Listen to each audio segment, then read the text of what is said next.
ఇది 'హాగి' ఆయన పేరు. 'హాగి' అనే ఆయన స్టోరీ గురించి మనం చదువుకుంటున్నాము. ఇప్పుడు రాంప గారు చెబుతున్న మరో వ్యక్తి మరణానంతర జీవితాన్ని గురించి తెలుసుకుందాం. మరో వ్యక్తి గురించి. అతని పేరు 'హాగి మాక్'. 'హాగి మాక్ ఓగ్ వాషర్' ఆయన పేరు. ఓ పెద్ద ఫ్యాక్టరీ ప్రెసిడెంట్ అంట ఆయన. ప్రస్తుతం అతను ఏ నొప్పితో బాధపడి అయితే తన తండ్రి మరణించాడో, అదే ఛాతీ నొప్పితో బాధపడుతున్నాడు. వాళ్ళ తండ్రి కూడా అట్లా అదే ఛాతీ నొప్పితో చనిపోయాడంట. ఈయన కూడా అట్లాంటి బాధనే అనుభవిస్తున్నాడు.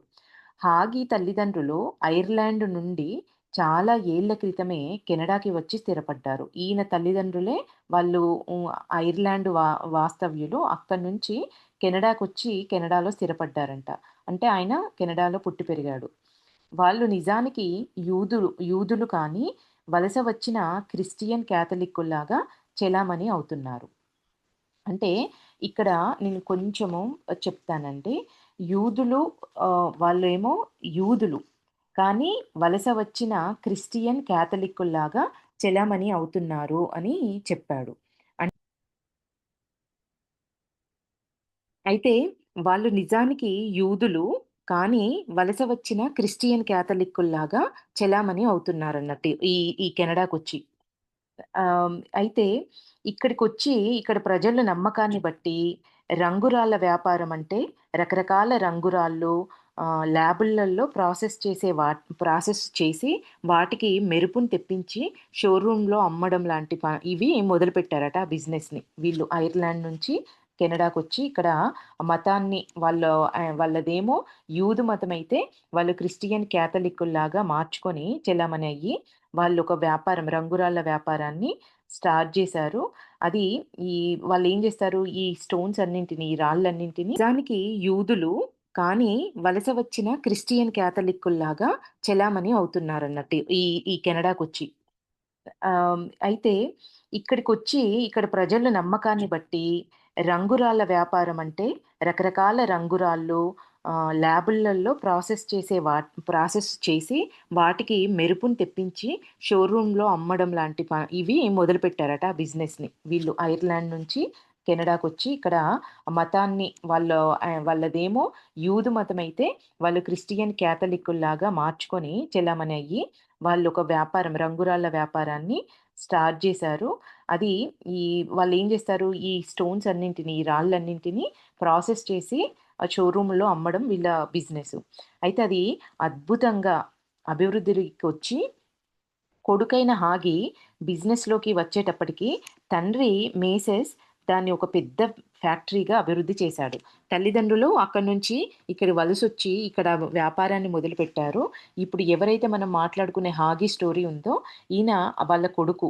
ఆ కొడుకు ఎదిగేటప్పటికల్లా ఆ బిజినెసు చాలా మంచి అభివృద్ధిలోకొచ్చి ఆ కొడుకు బిజినెస్ తీసుకునేటప్పటికల్లా అది చాలా పెద్ద ఫ్యాక్టరీగా అభివృద్ధి చెందిందంట. ఇంకా ఛాతీలో విపరీతమైన నొప్పితో బాధపడుతూ హాగి తండ్రిని గుర్తు చేసుకున్నాడు. ఈయన వాళ్ళ నాన్నని గుర్తు చేసుకున్నాడట. అరే! మా నాన్నకి గూడా ఇట్లాంటి ఛాతీ నొప్పితోటే ఆయన సఫర్ అయ్యి చనిపోయాడు అనేది. ఇప్పుడు ఈయనకి అదే ఛాతీ నొప్పి వచ్చేటప్పటికల్లా ఆయన వాళ్ళ తండ్రిని గుర్తు చేసుకున్నాడు. సిలేషియాలో ఉంటూ నిజాయితీపరుడుగా పేరు తెచ్చుకున్న మేసెస్ రష్యన్లు వాళ్ళ ఊరి మీద పడి వాళ్ళసలు ఎందుకు ఇక్కడికొచ్చారు అనే దాని గురించి ఎక్స్‌ప్లెయిన్ జేస్తున్నారు. వాళ్ళ తండ్రి వాళ్ళు.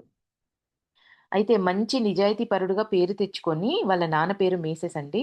రష్యన్లు వాళ్ళ ఊరి మీద పడి ఇతని ఇంటిని, బిజినెస్‌ని మొత్తం దోచుకోగా బ్రతుకు జీవుడా అంటూ కెనడాకి పారిపోయి వలస వచ్చి ఇక్కడ బోలెడు లాభాలను దండుకొని విపరీతంగా సంపాదించాడు. ఈ హాగి వాళ్ళ నాన్న మేజెస్.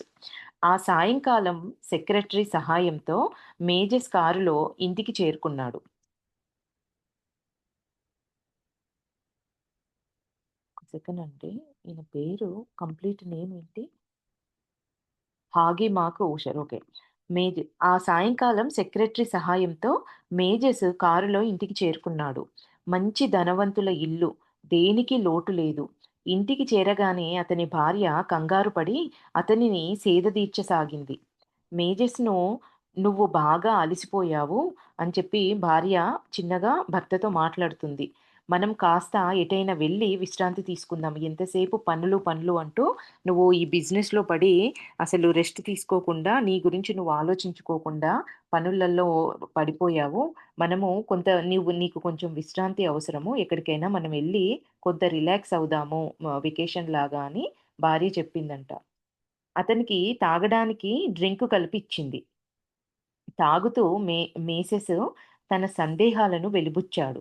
ఆయన పెద్ద అనుమానం ఏమిటంటే, వాళ్ళది నిజానికి యూదు మతం. కానీ మనుగడ కోసం క్యాథలిక్ మతం పుచ్చుకున్నాడు. అంటే ఇక్కడ అక్కడున్న వాతావరణ పరిస్థితులు యూదులు వేరే దేశంలో ఎవరు ఎక్కువ ఉన్నారు అంటే, ఈ క్రిస్టియానిటీలో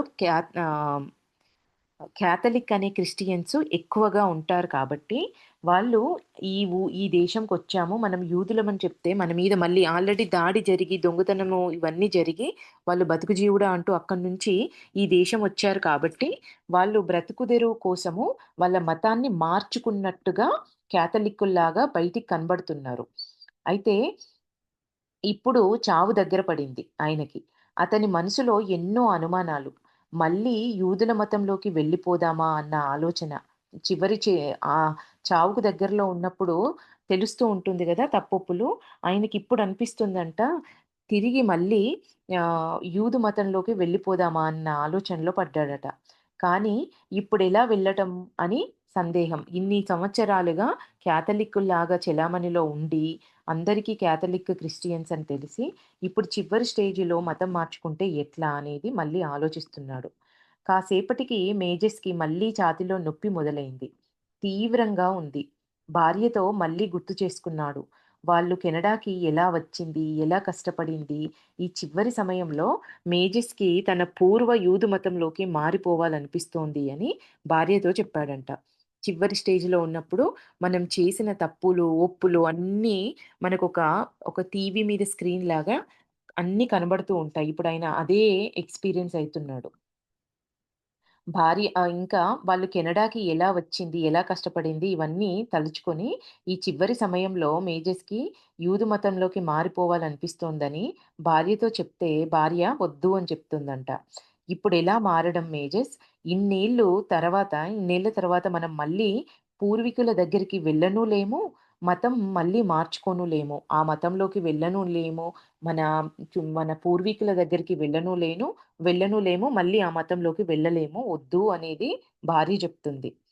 ఫ్యామిలీ డాక్టరు జాన్సన్‌కు ఫోను చేసిందావిడ. ఛాతీలో నొప్పంటున్నాడు అని చెప్పేసి ఆహ్, వాళ్ళ ఫ్యామిలీ డాక్టర్‌కి ఫోను చేస్తే 10 నిమిషాలలో డాక్టరు జాన్సన్ వచ్చి తన పాత పేషెంట్‌ను చెక్ చేశాడు. అంటే ఈయన ఎప్పటినుంచో చూయించుకునే డాక్టరు. మళ్ళీ హార్ట్ అటాక్ వచ్చిందని చెప్పాడు. మళ్ళీ వచ్చింది అనంటే ఇంతకుముందు వచ్చింది అని అర్థం. మేజర్స్‌ను చూసుకోవడానికి నర్సులను పంపిస్తాను అని చెప్పాడంట ఆ డాక్టరు. తర్వాత మిసెస్ మేజర్స్‌ను పక్కకు పిలిచి, "పరిస్థితి చాలా సీరియస్‌గా ఉంది. మీ అబ్బాయిని పిలిపించండి. ఆఖరిసారి చూసుకుంటాడు" అని చెప్పాడంట. మేజర్స్ వల్ల "మీ అబ్బాయిని పిలిపించుకోండి.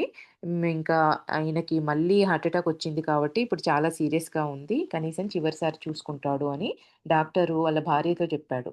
ఆమె సరే అంది. ఇంతలో మళ్ళీ భర్త పిలిచాడు. ఆయనకి ఇదే ఆలోచన తిరుగుతుంది మనసులో. యూదుల మత గురువుని పిలిపించమన్నాడు. యూదుల ఆచారం ప్రకారం చేసే ప్రార్థనలు చెయ్యటానికి తన కొడుకును గాని, ఇంకే స్నేహితుడిని గాని పిలిపించమని చెప్పాడు. దాంతో ఆమె అదేమిటి ఇరుగు పొరుగు వారు ఏమనుకుంటారు ఇప్పుడు మతం మారితే? అనేది భార్య ప్రశ్న. వీళ్ళెప్పుడు యూదులయ్యారు అని అనుకోరా? ఆహ్, అని భార్య అంటే మేసెస్ అన్నాడంట, "సరే, సరే. అయితే ముందు ఒక స్నేహితుడిలాగా యూదు మత గురువును పిలిపించుకుందాం." ఆయన ఎట్లా అయినా పట్టుబట్టి యూదు ఆయన చనిపోయేటప్పుడైన క్రతువులన్నీ యూదు మతంలో ఎట్లా జేస్తారో అట్లా చేయించుకోవాలి. అయినా చివరగా ఆ యూదు మతం వాళ్ళు ఏవేవైతే నమ్ముతారో, నేను ఆ పద్ధతిలోనే ఆ మతంలో ఉన్నట్టుగానే నేను చనిపోవాలి అనేది ఈయన ఉద్దేశ్యం. అయితే దానికోసం ఇప్పుడు ఇరుగు పొరుగు ఏమనుకుంటారు అని భార్య అంటే, ఈయనేమనుకుంటున్నాడు ఫస్టు, సరే ఆ యూదు మత గురువుని మనం ఫస్ట్ అయితే పిలుచుకుందాము. ఎట్లా అంటే ఏదో ఒక ఫ్రెండ్‌లాగా, ఒక స్నేహితుడిలాగా మన ఇంటికి పిలుద్దాము. ఏదో యూదు మత గురువే మన ఇంటికొచ్చినట్టుగా కాకుండా అని ఈయన చెప్పాడంట. ఆయన వెళ్ళిపోగానే క్యాథలిక్ ఫాదర్‌ని పిలిపించుకుందాం. ఫస్ట్ ఏమో ఈ డాక్టరొస్తాడు. నా కోసము ఈ యూదు మత గురువొస్తాడు. ఒక ఫ్రెండ్‌లాగా వచ్చి ఆయన ప్రకారం చేసే క్రతువులన్నీ జేస్తాడు. ఆయనెళ్ళిపోయిన తర్వాత బాహాటంగా అందరి కోసము మనము క్యాథలిక్ గురువుని పిలుచుకుందాము. క్యాథలిక్ చర్చ్ ఫాదర్‌ని పిలిపించుకుందాము అని ఆయన జెప్పాడంట. అప్పుడే ఇట్లా అయితేనే నేను ప్రశాంతంగా చనిపోగలుగుతాను. నేను స్వర్గానికి గూడా వెళ్ళగలుగుతాను అని ఆయన జెప్పాడు. వాళ్ళ ఆవిడ కొడుకుకి హాగీకి ఫోను చేసి రమ్మన్న సంగతి చెప్పింది. డాక్టర్ చెప్పి మీ అబ్బాయిని పిలిపించుకోండి అని అన్నాడు కాబట్టి, కొడుకుకు హాగీకి ఫోను చేసి రమ్మనమని ఈ విషయం చెప్పిందంట. ఇదంతా హాగి వాళ్ళ తండ్రి స్టోరీ అండి.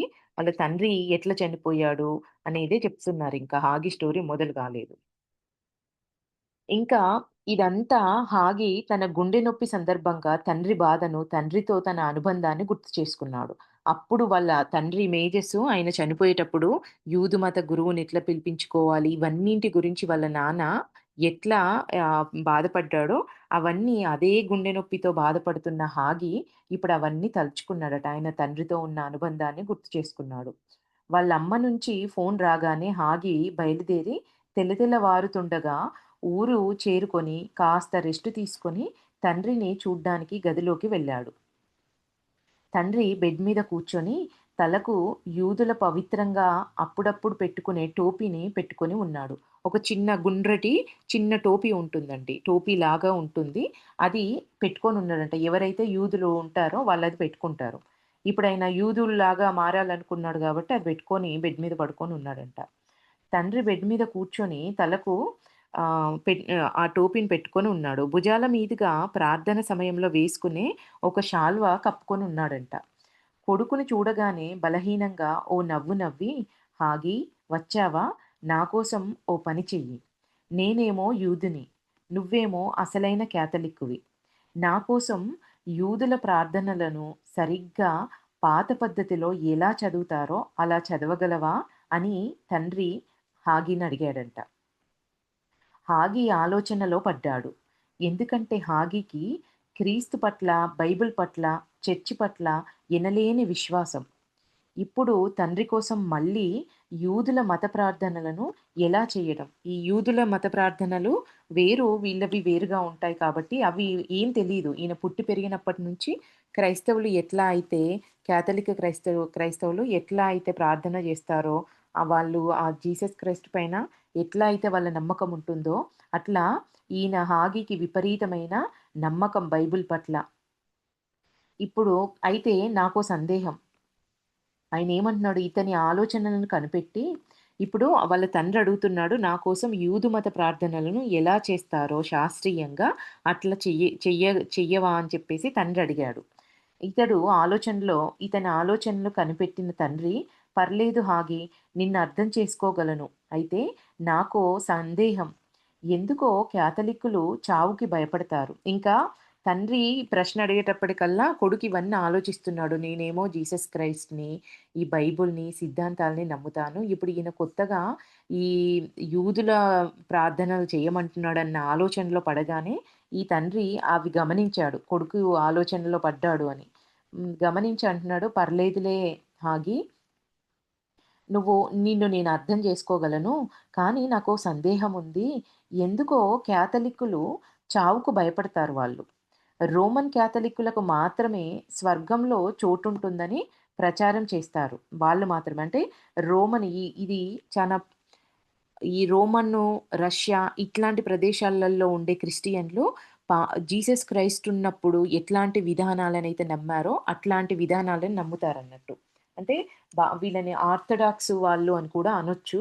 వాళ్ళు వాళ్ళు గూడా ఈ క్యాథలిక్‌కి సంబంధించిన వాళ్ళే గానీ, వాళ్ళు అప్పటి పాత పద్ధతులనే ఫాలో అవుతున్న వాళ్ళన్నట్టు. అయితే ఈయనేమంటున్నాడు, ఎందుకో క్యాథలిక్‌లు చావుకు భయపడతారు. కానీ రోమన్ క్యాథలిక్కులకు మాత్రమే స్వర్గంలో చోటుంటుందని ప్రచారం చేస్తారు వాళ్ళు. అన్ని రోమన్లు అన్ని టికెట్లు రోమన్ క్యాథలిక్కులు స్వర్గంలో అడ్వాన్స్‌గా బుక్ చేసుకుంటారా ఏంటి అని ఒక జోక్ చేశాడంట. ఏమని క్యాథలిక్కులేమో ఎంతసేపు చావుకు భయపడతారో, ఈ రోమన్ క్యాథలిక్కులకు మాత్రమే స్వర్గంలో చోటుంటుందని ప్రచారం చేస్తారు. అన్ని టికెట్లు వీళ్ళే బుక్ చేసుకున్నారా ఏంటి స్వర్గంలోకెళ్ళాలంటే? వీళ్ళకు వెళ్ళడానికి టికెట్లు లేవా ఏంటి? అందుకే వీళ్ళు భయపడతారా అని ఒక జోక్ జేశాడంట. అప్పుడు హాగి తండ్రితో, "కనీసం ఇప్పుడైనా క్యాథలిక్‌లా మారు. నువ్వు పైకి క్యాథలిక్‌లా మారావు. క్రిస్టియానిటీ అని జెప్పి ఇన్ని రోజులు అందరిని నమ్మిచ్చావు గానీ, నీ లోపల మాత్రం నేను యూదుల్లాగానే ఉండాలనుకుంటున్నావు. నువ్వు చనిపోతున్నావు. ఇప్పుడైనా కనీసము కంప్లీట్ క్యాథలిక్‌లా మారు" అని కొడుకు తండ్రితో జెప్తున్నాడు. మారితే ఏమైతదంట క్యాథలిక్‌లాగా? స్వర్గంలో స్థానం లభిస్తుంది. నువ్వెప్పుడైతే క్యాథలిక్‌లాగా మారతావో. నేను వెళ్ళి ఎవరినైనా స్థానిక క్యాథలిక్ ఫాదర్‌ని పిలుచుకొని వస్తాను అని ఈ కొడుకు తండ్రికి చెప్పాడట. ఇప్పుడన్నా సంపూర్ణంగా మారు అని. తండ్రి ఏమో తల అడ్డంగా ఊపాడు. లేదు లేదు నేను యూదునిలాగానే ఉంటాను అని తండ్రి. ఇంతలో అతనికి తెలిసిన పాత యూదు స్నేహితుడొచ్చాడంట. ఈ తండ్రికి తెలిసిన పాత యూదు ఫ్రెండొచ్చాడు. అతడితో మాటల్లో పడ్డాడు తండ్రి. కాసేపాగి తన కోసం తమ యూదు మత ప్రార్థనలు చదవమని ఆ స్నేహితుడినడిగాడు. స్నేహితుడైన మత గురువును కానీ స్నేహితుడైన యూదు మత గురువు మత గురువును కానీ అతడు తన కొడుకుని పంపుతానని చెప్పాడు. ఈ స్నేహితుడు యూదు మత గురువంట. "నేను నీ స్నేహితుడిని, యూదు మత గురువుని. కానీ నేను చదవను. నేను నా కొడుకుని పంపిస్తాను" అని ఆయన చెప్పాడంట. ఇంతలో మేజెస్ అతడిని అతడిని రాంపా గురించి అడిగాడు. అంటే వీళ్ళకి రాంప కెనడాలో ఉన్నారని చెప్పారు గదా! వీళ్ళకి రాంప గారి గురించి తెలుసు. ఈయన రాంప గారి గురించి అడిగారంట. ఎవరు? ఏమిటి? ఈ రాంప అంటే ఎవరు? అసలు ఆయన రాసేదేంటి అని అడిగాడంట. ఆయన పుస్తకాలను క్యాథలిక్కులు చదవకూడదు కదా! ఇందాకే అబ్బాయి హాగి చెప్పాడు అని ఆరా తీశాడంట. అప్పుడా యూదు స్నేహితుడు రాంప రాసిన పుస్తకాల గురించి చెప్పాడు. రాంప సత్యమే చెప్పాడు అని, చావు అంటే భయపడాల్సిన పని లేదు అని చెప్పాడు. మేజెస్ కోసం ఒక పుస్తకం పంపిస్తానని, ఆ రాంప రాసిన ఒక పుస్తకం పంపిస్తానని చెప్పాడంట. 4 రోజులు గడిచాయి ఆయన ఆ నొప్పితో. నాలుగో రోజు ఉదయం హాగి తండ్రి గదిలోకి వెళ్లి చూస్తే, తండ్రి చనిపోయి ఉండటం చూసి తల్లికి చెప్పాడు. ప్రశాంతంగా మేజస్ అంత్యక్రియలు జరిగాయి. కార్యక్రమం పూర్తి చేసుకొని హాగి తిరిగి కాలేజీ చదువుకు వెళ్ళిపోయాడు. చదువు ముగించి వచ్చి తండ్రి వదిలేసిన వ్యాపారం బాధ్యతలు తాను స్వీకరించాడు. ఇప్పుడు ఇదిగో తనకి వయసు మీద పడి ఈ హాగీకి కూడా వయసు మీద పడింది. గుండెల్లో నొప్పితో ఇవన్నీ గుర్తొచ్చాయి హాగీకి. తండ్రి ఎట్లా చనిపోయాడో, ఏం జరిగింది అనేది. వాళ్ళ తండ్రి ఏమో యూదుడు. ఈయన మాత్రము కంప్లీట్ క్రిస్టియన్. పుట్టి పెరిగినప్పటి నుంచి కాథలిక్ క్రిస్టియన్ లాగానే పెరిగిన వ్యక్తి.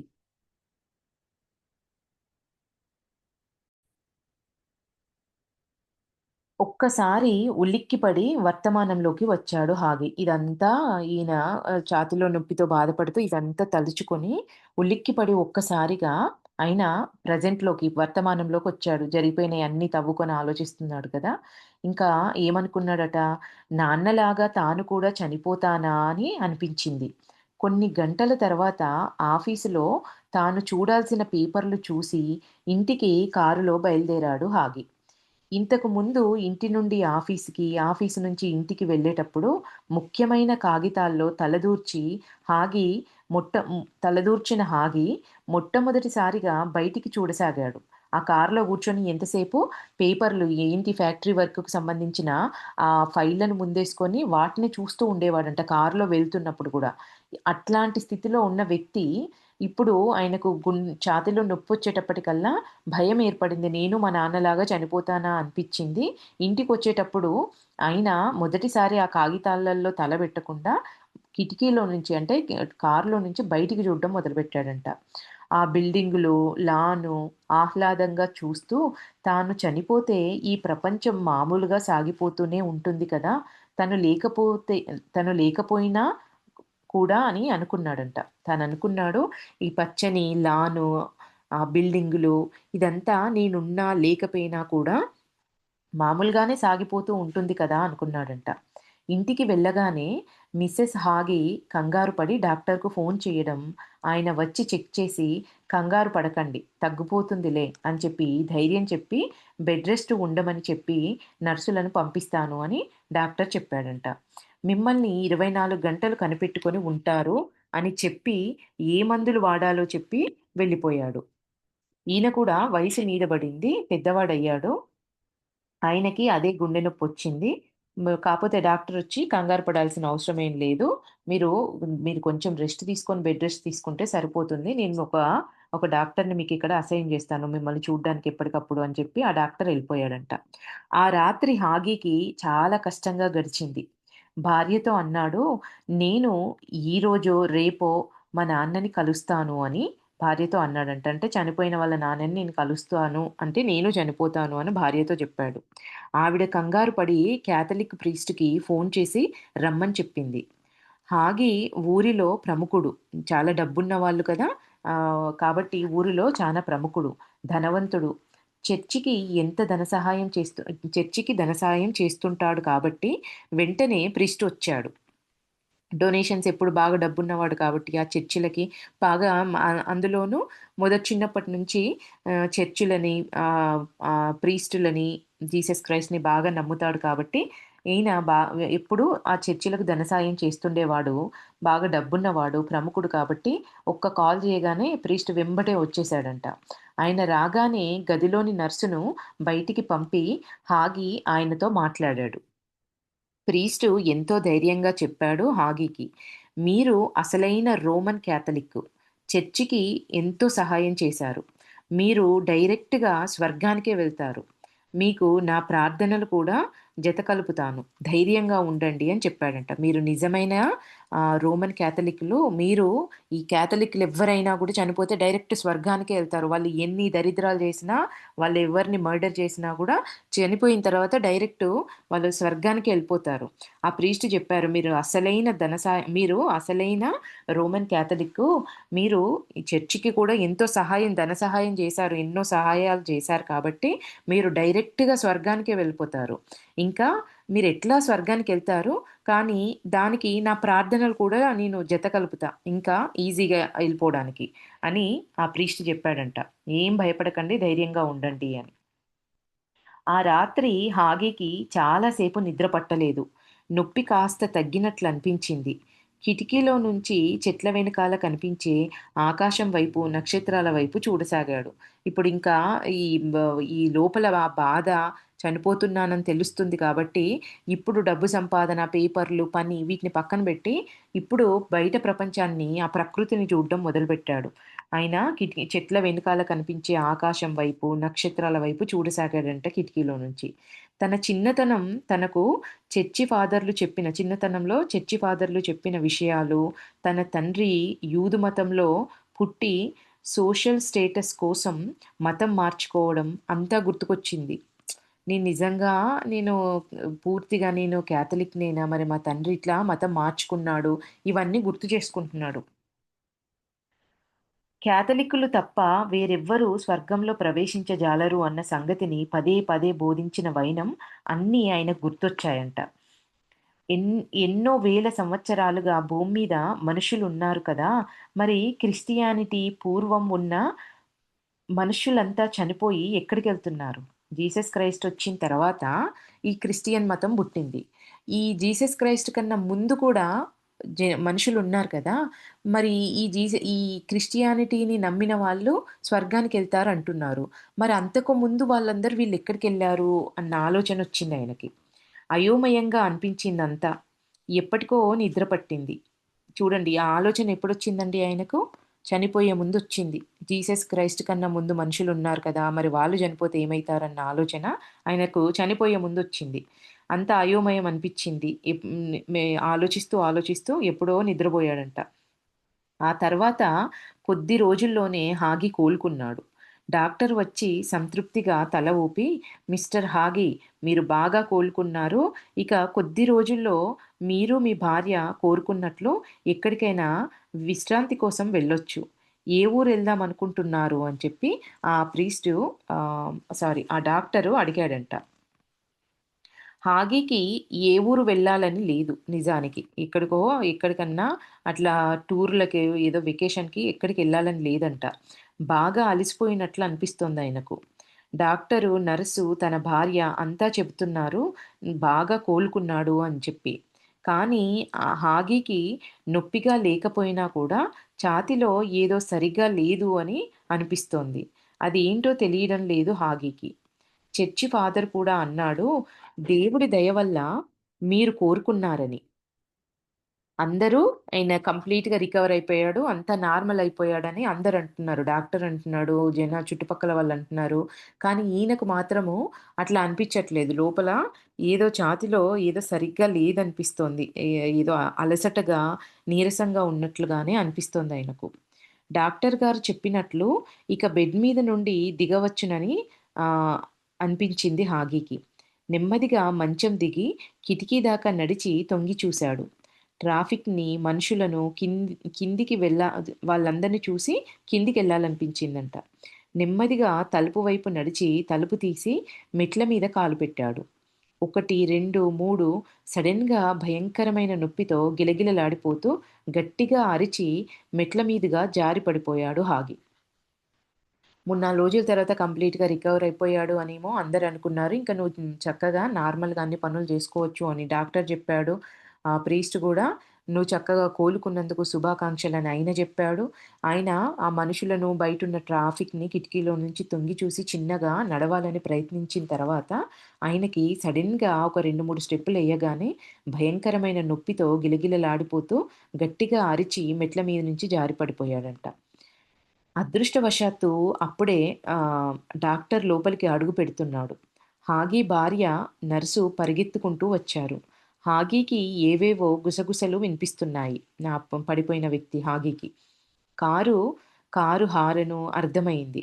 తనను అంబులెన్స్‌లో పడుకోబెట్టి హాస్పిటల్‌కి తీసుకెళ్తున్నారని, హాస్పిటల్‌లో హాస్పిటల్‌ని చేరటం ఇవన్నీ ఆయనకు కొంతగా ఏదో లీలగా అన్నీ ఆయన గుర్తుపడుతున్నాడు. ఇంకా రిసెప్షన్‌లో ఫార్మాలిటీస్ అన్నీ పూర్తి చేసి, హాగీని ఇంటెన్సివ్ కేర్ యూనిట్‌లో చేర్చడం జరిగిపోయింది. ఎమర్జెన్సీలో ఐసీయూలో జాయిన్ జేశారు. కొన్ని రోజులు ఇంటెన్సివ్ కేర్ యూనిట్‌లో ఉంచి, బ్లడ్ టెస్టులు, ఎక్స్‌రేలు వగైరా ఎన్నో చేశారు. కొద్ది రోజుల తర్వాత పరిస్థితి కాస్త మెరుగవ్వడంతో అక్కడి నుంచి ఇంకో రూమ్‌లోకి మార్చారు హాగీని. హాగీ కోలుకుంటున్నాడు అనుకున్నారు డాక్టర్లు. ఐసీయూలో పెట్టారు. కొన్ని రోజుల తర్వాత చక్కగా రికవర్ అయిపోయాడు. ఇంకా రికవర్ అయ్యి నార్మల్ అయితున్నాడు అని హాగి కోలుకుంటున్నారని డాక్టర్లు అనుకుంటున్నారు. కానీ ఆ రాత్రి హాగి భార్యకు హాస్పిటల్ నుంచి ఫోన్ కాల్ వచ్చింది. హాగి పరిస్థితి ఏం బాలేదు వెంటనే రమ్మని. హాగి భార్య, హాగి తల్లి వెంటనే హాస్పిటల్‌లో చేరుకున్నారు వాళ్ళు. వెళ్లారు వెంబటే. హాగి కళ్ళు తెరిచి చూసాడు. భార్య త భార్య, తల్లి తన బెడ్ పక్కన కూర్చొనున్నారు. మరి మిగతా వాళ్ళెవరు? ఆయనకి వాళ్ళ భార్య, తల్లి ఇద్దరొచ్చారు. వాళ్ళ బెడ్ పక్కన కూర్చున్నారు. కానీ ఆయనకి ఇంకెవరో కనబడుతున్నారు. మరి ఇంకా మిగతా వాళ్ళెవరు అని చెప్పేసి అనుకుంటున్నాడు. ఎందుకలా వాళ్ళు గాలిలో తేలుతున్నారు? నవ్వుతూ చూస్తున్నారెందుకు? కిటికీ పక్కన ఒక దేవదూత తెల్లటి పొడగాటి బట్టల్లో రెక్కలతో తననే చూస్తూ నవ్వుతూ ఉంది. ఎంత బాగుంది. ఆమెను అనుసరించి వెళ్ళాలి అన్న కోరిక ఈయనకు బలంగా ఏర్పడుతోంది హాగికి. గదిలో వెలుతురు తక్కువగా ఉంది. కానీ పైనుండి తెల్లటి కాంతి కనిపిస్తోంది. హాగి శరీరం పైకి లేవాలని ప్రయత్నిస్తోంది కాంతి వైపు. అంటే ఇక్కడ ఇద్దరు కూర్చొనున్నారు. వాళ్ళిద్దరు కాకుండా తెల్లటి పొడగాటి బట్టలల్లో ఒక దేవదూత కూడా కనిపిస్తోంది. ఏంజెల్‌ని చూస్తున్నాను అంటున్నారాయన. అయితే అతడు చనిపోతున్నాడు, చనిపోతున్నాడు ఎ అతడు చనిపోతున్నాడు అని ఎవరిదో గొంతు వినిపిస్తోంది. హాగీకి ఇంతలో తాను తాను పైన తన శరీరం పైన తేలియాడుతున్నానని తన శరీరం ఉంటే ఆ శరీరం పైన ఆయన తేలియాడుతున్నానని గమనించాడంట. హాగి తెల్లటి వెండి తీగ తనకు తన శరీరానికి కనెక్ట్ అయ్యి ఉండటం చూసాడు. హాగి డాక్టర్ అన్నాడంట హాగి భార్యతో, తల్లితో ఫాదర్ అందరూ అంతా ఉన్నారిక్కడే. ఏమంటున్నాడిక్కడ నేను మళ్ళొకసారి చదువుతానండి. తెల్లటి వెండి తీగ తనకు తన శరీరానికి కనెక్ట్ అయి ఉండటం హాగి చూసాడు. డాక్టరు, హాగి భార్య, తల్లి, ఫాదరు అంతా అక్కడే ఉండడం కూడా ఆయన చూసాడంట. డాక్టరు తన ముఖం మీద నుంచి దుప్పటి లాగాడు. అంటే ఆయన శరీరానికి ఇంక ఆయన చనిపోయాడని చెప్పేసి ఆయన క్లాత్ ఆయన మొహం మీద వేసేశారు. కానీ హాగీకి మాత్రము అక్కడున్న ఆయన భార్య, ఆయన తల్లి, అక్కడే ఉన్న చర్చి ఫాదరు వీళ్ళందరూ కనబడుతున్నారు. తన పక్కన గుసగుసలు వినిపించాయి హాగీకి. "వచ్చెయి మన స్వర్గానికి వెళ్దాం రా" అని చెప్పేసి "నువ్వేం భయపడకు" అన్న మాటలు ఆయనకు వినిపిచ్చాయంట. దేవదూతల గుసగుసలు అలా వినిపిస్తుండగానే హాగీ శరీరం మరింత పైకి లేచింది. హాయి హాయి నువ్విప్పుడు దేవదూతల మధ్యలో ఉన్నావు హాగీ అని తనకు తానే చెప్పుకున్నాడు. అబ్బా! ఎంత బావుంది. నొప్పి, బాధ ఇవన్నిటి నుంచి బయటకొచ్చేసాడు. ఇంకా అబ్బా! ఎంత రిలాక్స్‌డ్‌గా ఉంది. ఇప్పుడు నేను దేవదూతల మధ్యలో ఉన్నాను అని చెప్పేసి హాగీ నువ్విప్పుడు దేవదూతల మధ్యలో ఉన్నావని ఆయనకాయనే చెప్పుకున్నాడంట. కాసేపటికి ఆ దేవదూతల చేతుల్లో నుండి ఎవరో బలంగా లాగేసినట్లు అనిపిచ్చింది. తలకిందులుగా ఎక్కడికో పడిపోతున్న ఫీలింగ్ అనిపిచ్చిందంట ఆయనకి. అంటే ఆయన దేవదూతల దగ్గరున్న ఫీలింగు ఫస్ట్ అనుభూతి కలిగింది. తర్వాత వెంబటే వాళ్ళ నుంచి ఎవరో తన్ని లాగేసినట్టుగా ఆయన ఒక బలంగా ఏదో ఒక చీకటి ఉన్న ప్రదేశంలోకి, చీకటిలోకి పడిపోతున్నట్టుగా ఇంటి పైకప్పు నుంచి గానీ, లేదా నేలలో గానీ ఏదో రంధ్రమున్న చోటికి పడిపోతున్నట్లుగా అనిపిచ్చిందంట ఆయనకి. అయితే ఆ రంధ్రం ఉన్నట్లు తోచి అందులోంచి తొంగి చూశాడు. నిజంగానే అక్కడొక పెద్ద గది. అందులో ఎన్నో టేబుళ్ళ పైన శవాలు. కొన్ని రక్తమోడుతూ, కొన్ని రసి కారుతూ, కొన్ని నీట్‌గా డ్రెస్ చేయబడి, కొన్ని డ్రెస్సులు లేకుండా ఇట్లా కనిపించాయంట. ఆయన ఓరి భగవంతుడా! ఇక్కడొక టేబుల్ మీద నా శరీరం ఉందేమిటి అనుకున్నాడు హాగి. ఇవన్నీ అంటే ఆయన ఆహ్, ఆహ్, ఏమంటారు చనిపోయిన బాడీలన్నీ ఉండే చోట ఆయనున్నాడు. అన్నిటిని చూసి ఇక్కడ ఆయన బాడీ ఉందేంటి అనుకుంటున్నాడు. ఆ శరీరాన్ని హాస్పిటల్‌కి చెందిన ఒక స్త్రీ నీట్‌గా షేవింగ్ చేస్తోంది. ఈ హాగి శరీరాన్ని. షేవింగ్ పూర్తయ్యాక తలకు రంగు వేసింది. ఏం జరుగుతోందో ఆయన శరీరానికి చూస్తున్నాడు. ఇంతలో మరొక హాస్పిటల్ సిబ్బంది వచ్చి ఆ స్త్రీని హెచ్చరించాడు. ఆ శవం హాగి మెక్ ఓగ్ వాషర్ అని లోకల్‌గా చాలా పేరు డబ్బున్న వ్యక్తిది. నువ్వు చాలా జాగ్రత్తగా మేకప్ చెయ్యి అని చెప్పి ఆవిడకి చెప్పాడంట. ఇదంతా శరీరాన్ని వదిలేసిన హాగి చూస్తూనే ఉన్నాడు. ఇంతకుముందు మనము ఆయన మన 'మాలి గ్రూబర్‌కేమో' ఆయన ఒక స్ట్రీట్ స్వీపర్ కదా! ఆయనకి ఏమి ఇట్లాంటి ఆడంబరాలు, హంగులేమి లేవు. కానీ ఈయన బాగా డబ్బున్న వ్యక్తి కాబట్టి ఆయనకి చక్కగా నీట్‌గా డ్రెస్ చేసి ఆ తర్వాత ఆయన జుట్టుకి కూడా రంగేసి ఆయనని మేకప్ జేస్తున్నారు. ఆయనకి షేవింగ్ జేసి. అయితే ఇంకేమంటున్నారు, ఎంత టైం గడిచిందో ఈయన జూస్తున్నాడు. ఏమేం జేస్తున్నారో ఆయన శరీరానికి అనేది జూస్తున్నాడక్కడ నిలబడి. ఎంత టైం గడిచిందో తెలీదు. మళ్ళీ అతని చూపు తన శరీరం కేసి చూసింది. తన శరీరాన్ని ఇప్పుడు ఖననం చెయ్యటానికి తీసుకెళ్తున్నారు. కాసేపు చర్చి ఫాదర్ అక్కడ గుమిగూడిన బంధుమిత్రులనుద్దేశించి ఇలా అన్నాడు. సోదరుడు హాగి ఇప్పుడు ప్రభువు క్రీస్తు పాదాల చెంత హాయిగా ఉన్నాడు అని చెప్పాడంట. తను చేసిన మంచి పనులను బహుమతిగా తను చేసిన మంచి పనులకు బహుమతిగా అక్కడ ఎంతో ఆనందాన్ని పొందుతున్నాడు అని ఈయన ప్రీస్ట్ చెప్తున్నాడు అక్కడున్న వాళ్ళందరికీ. అది విని హాగి భూమి లోపల ఖననం చేయబడిన తన శరీరాన్ని, భూమికి ఎంతో పైన ఉన్న తనను మార్చి మార్చి చూసుకుంటున్నాడు. ఈయననేమో నేను దేవుడి పాదాల చెంతకెళ్ళిపోయినా ఈయన ఎంతో గొప్ప పనులు చేశాడని ఇక్కడ చెప్తున్నాడు. అక్కడేమో నా శరీరం ఉంది. ఇక్కడేమో నేనున్నా అని చెప్పేసి అక్కడున్న శవాన్ని శరీరాన్ని తనని మార్చి మార్చి చూసుకుంటున్నాడంట ఆయన. ఇంతలో ఉన్నట్లుండి మళ్ళీ తన దేవదూతల మధ్య ఉన్నట్లు గమనించాడు. వాళ్ళు తనకేసి చిరునవ్వుతో ప్రేమగా చూస్తున్నారు. అంతలోనే మళ్ళీ చీకటిగా ఉన్న సొరంగం మార్గం గుండా ప్రయాణం చేయడం తెలుస్తోందంట హాగీకి. ఉన్నట్లుండి ఆ చీకటిలో బంగారు రంగు కాంతి దూరంగా చిన్నగా మొదలై పెద్దదవుతూ మరింత శోభాయమానంగా కనిపిస్తోంది హాగీకి. ఆ వెలుతురులో బంగారంతో చేసి ముత్యాలు పొదిగినట్లున్న పెద్ద గేటు. దాని లోపల ఎంతో అందమైన చర్చిలాంటి భవంతులు కనిపించాయి హాగికి. అంటే ఆయనిప్పుడు స్వర్గానికెళ్తున్నాను అని ఆయన చూస్తున్నాడన్నట్టు. ఒక సొరంగం నుంచి ఎళ్తున్నట్టుగా గమనించాడు. ఆ సొరంగం చివర్ల బంగారు రంగుతోటి ఒక చిన్నగా కనిపించడం మొదలైంది. అది చాలా పెద్దదిగా అవుతూ కనిపించిందంట. తర్వాత అదెంతో శోభాయమానంగా కనిపించసాగింది. ఆ వెలుతురులో ముత్యాలు పొదిగినటువంటి పెద్ద గేటు ఒకటి అందమైన చర్చిల్లాంటి ప్రదేశాలతో లోపల చర్చిలున్నట్టుగా ఆయనకు కనిపించాయంట. ఇంకా ఎంతో శ్రావ్యంగా దూరం నుండి సంగీతం వినిపిస్తోంది. ఇంతలో పైనుండి సాధువు హాగీకి ఎదురుగా వచ్చాడు ఒక సాధువు. ఎవరు ప్రభువు పేరు చెప్పి ఇక్కడికి వచ్చారు అని ఆయన అడిగాడంట. హాగీమెక్ ఓగ్ వాషర్ అని దేవదూతలు జవాబు చెప్పారు. ఈయనతో పాటు దేవదూతలున్నారు గదా! ఇక్కడ ప్రభువు పేరు చెప్పి ఇక్కడికొచ్చిందెవరు అని చెప్పేసి ఆ సాధువు అడిగితే, ఈ దేవదూతలు అంటున్నారు. ఆయన పేరు జెప్పారు. ఈయన హాగీ మెక్ ఓగ్ వాషరేనా అని చెప్పి దేవదూతలు జవాబిచ్చారు. సాధువు, హాగీ కాసేపు ఒకరినొకరు జూసుకున్నారట. హాగీని రికార్డింగ్ ఏంజెల్ దగ్గరికి వెళ్ళమని సాధువు చెప్పారు.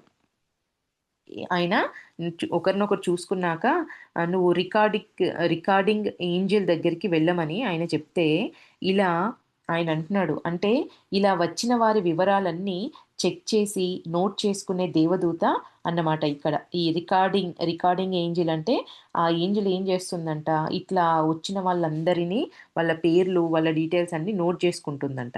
అక్కడికి పంపించండి అని ఈయన చెప్పాడు. వెంటనే హాగీని ఇక్కడి దాకా తీసుకెళ్లిన దేవదూతలు హాగీతో సహా అక్కడి నుంచి కదిలి రికార్డింగ్ ఏంజెల్ ఉన్న గది దగ్గరకు వచ్చారు. అక్కడొక ముదుసలి సాధువు తెల్లటి పొడుగాటి గౌను, రెక్కలతో కూర్చొని ఉన్నాడు. అక్కడి నుండి ఇక్కడికి వచ్చేటప్పటికి హాగి దారికి 2 వైపులా ఎందరో సాధువులు, మరెందరో తనలాంటి వాళ్ళు సంగీతాన్ని పాడుకుంటూ, ప్రాక్టీస్ చేస్తూ కనిపించారు.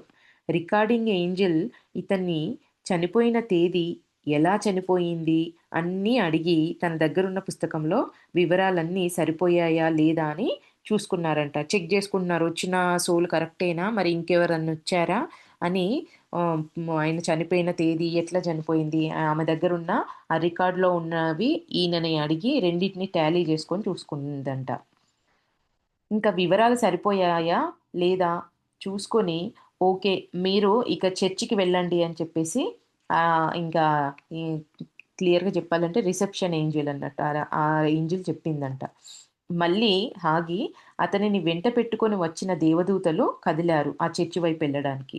మళ్ళీ దారి పొడవునా రెక్కలార్చుతూ దేవదూతలు క్రైస్తవ గీతాలు పాడుకుంటూ, సాధువులు వీరిని చూస్తూ పెద్ద చర్చిలోకి ఆగి నడిచాడు. ఆయన వెళ్ళే దారిలో అందరూ ఆ ఏంజెల్స్ ఉన్నారు.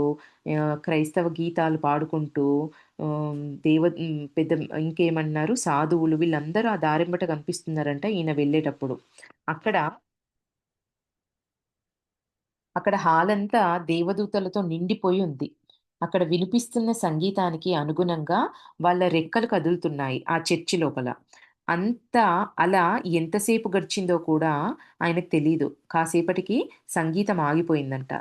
దేవదూతలంతా ఒక్కసారిగా ఎగిరి వెళ్ళిపోయారు. తెల్లటి పావురాలు గుంపులుగా పైకి ఒక్కసారిగా ఎగిరినట్టు అనిపించిందంట హాగీకి. అంత పెద్ద చర్చిలో ఒంటరిగా హాగి మిగిలిపోయాడు. అందరొచ్చారు. మంచిగా దేవుడి ఆ సంగీతము వాయించుకుంటూ చక్కగా అవన్నీ పాటలు పాడారు అందరూ కూర్చొని.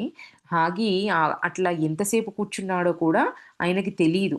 తెలియని స్థితిలో తన్మయంగా అట్లా కూర్చుండిపోయారు. కాసేపటికి వీళ్ళందరూ ఒక్కసారిగా అంత పైకి ఎగిరిపోయారంట. అంత పెద్ద చర్చిలో ఒక్కడే ఒంటరిగా కూర్చున్నాడు అనేది ఇక్కడ చెప్తున్నారు. ఇప్పుడింకా నెక్స్ట్ అంతా అయోమయంగా ఉంది హాగికి. ఇదే ఇదేమైనా స్వర్గమా? ఇదే నా స్వర్గమంటే అని ఆయనకైన ప్రశ్నలేసుకుంటున్నాడు. ఇదా స్వర్గం? 24 గంటలు రెక్కలార్చుకుంటూ తిరగడం, పాటలు పాడుకోవడం తప్ప ఇక్కడ ఏముందసలు? ఇది స్వర్గం అంటే నమ్మశక్యంగా లేదు. ఇదే స్వర్గమైతే నిజంగా ఇదంతా వేస్ట్ అనిపిచ్చిందంట ఆయనకి. ఇలా అనుకున్నాడో లేదో హాగికి పెద్ద శబ్దంతో ఒక ఉరుము మెరుపు కనిపిచ్చింది. ఉరుము ఉరిమి ఒక మెరుపు కనిపించింది. ఇంతలో అతని వైపు చేతులు చాపి నవ్వుతూ అతని తండ్రి కనిపించాడు. హాగీ, అబ్బాయ్, నువ్వింతవరకు నీ మతం నీకు నూరు పోసిన విధంగా స్వర్గాన్ని చూసావు నువ్వు. తెలుసుకున్నావా? తెలుసు అంటే అట్లా చూసావు, తెలుసుకున్నావు. అవునా? పర్వాలేదు. నేను కూడా నీలాగా యూదు మతం నమ్మకాలను అనుసరించే అనుభవాలు పొందాను. నీ భ్రమ తొలగిపోయింది కదా! రా అలా కూర్చొని మాట్లాడుకుందామంటూ తండ్రి కొడుకులు చాలా అందంగా ఉన్న ఒక పార్కుకేసి నడిచారు.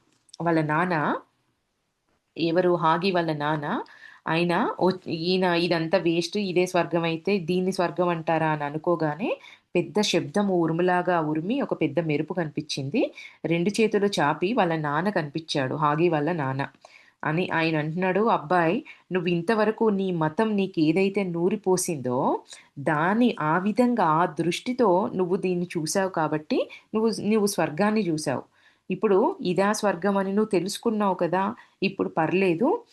నేను నీలాగే యూదు మతం నమ్మకాలను అనుసరించి అట్లాంటి అనుభవాలే చనిపోయిన తర్వాత అట్లాంటి అనుభవాలనే నేను పొందాను.